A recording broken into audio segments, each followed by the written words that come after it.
Ha, getdi.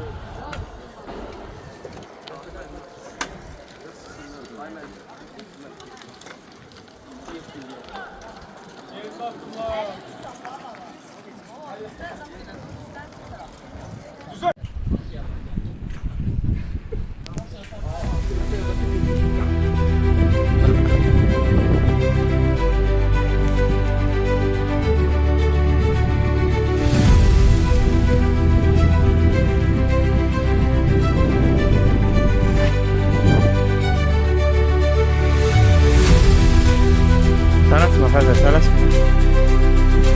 Hazır abi deyil.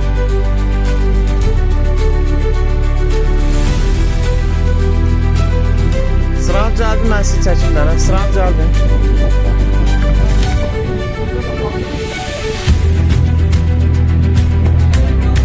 Şu an mən biraz asta-asta gedim, mən keçim sizi qabaqdan çəkim. Yola çıxanda ehtiyatlı olun uşaqlar.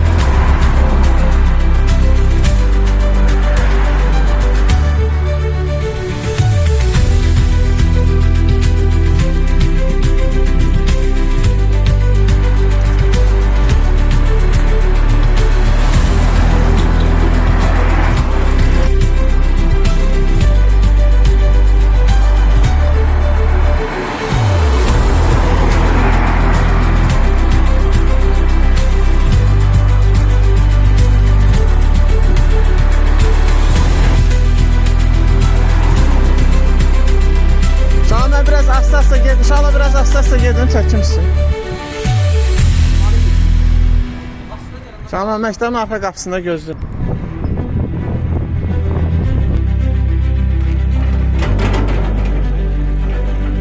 Gəlin inşallah. Sakit, sakit.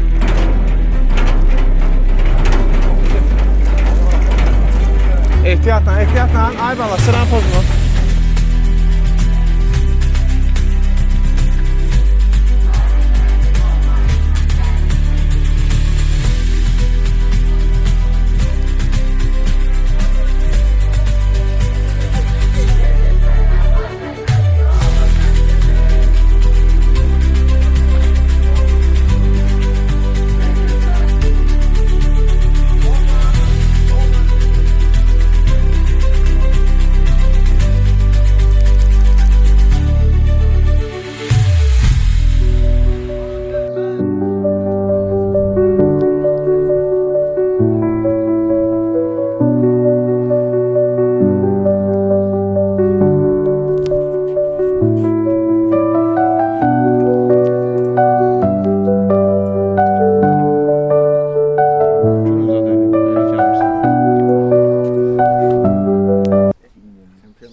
Şərqdə ilk müstəqil bir respublika yarandı.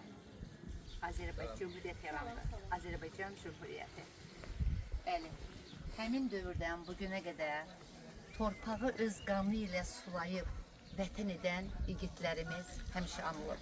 Bugün də Hacı Zeynəbin Tağıyev adına 120 Şömər Məktəbin idman müəllimləri və şagirdlərimiz belə tur keçirdilər və məktəbimizin məzunu şəhid Nəhmədov Ceyhunun abidəsi önünə getdilər və 6 şəhid məzunumuz həmçinin bu torpağı vətənə çevirən bütün şəhidlərin şərəfinə bir tur keçirdilər. Vətən sağ olsun. Allah şəhidlərimizə qəni-qəni rəhmət eləsin. Amin. Allah rəhmət eləsin. Yaxşı.